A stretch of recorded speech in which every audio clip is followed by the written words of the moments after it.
Hello everyone, আজ আমি আপনাদেরকে শেখাবো কিভাবে ডিম আর টমেটো দিয়ে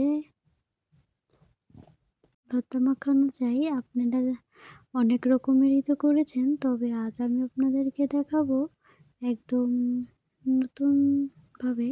মানে আমি জানি না আপনারা এভাবে ট্রাই করেছেন কি না, কিন্তু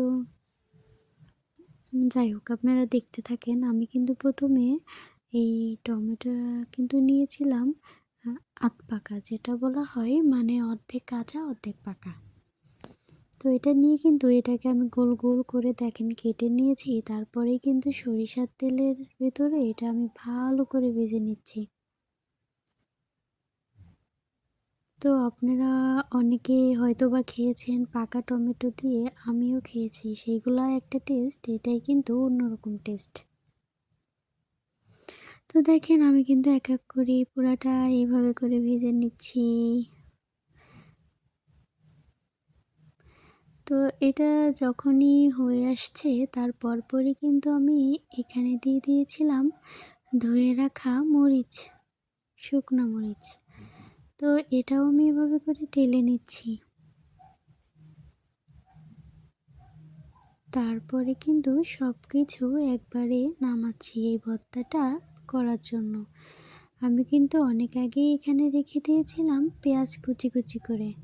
তারপরে কিন্তু দেখেন লবণ দিয়ে এটাকে ভালো করে চটকাতে হবে।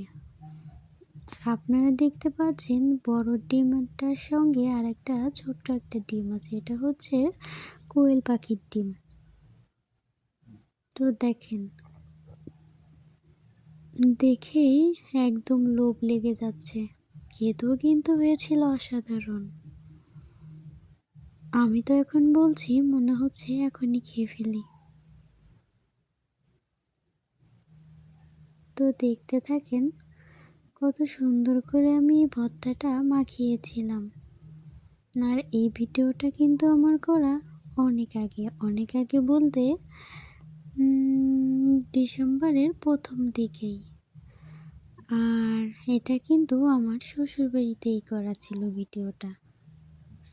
তো যেহেতু আমি আর সুমাইয়া এক জায়গায় থাকলে কিছু না কিছু করবই, সেহেতু এইসব কোনো ব্যাপারই না আমাদের কাছে। যেমন আনন্দ হয় তেমন কিছু খেতেও পাওয়া যায়, তাই না?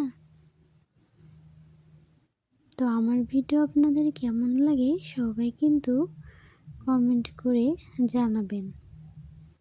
আর সবাই বেশি বেশি করে লাইক কমেন্ট শেয়ার করে আমার পাশে থাকবেন। ইনশাল্লাহ আমাকেও সবসময় পাশে পাবেন। আল্লাহ হাফেজ।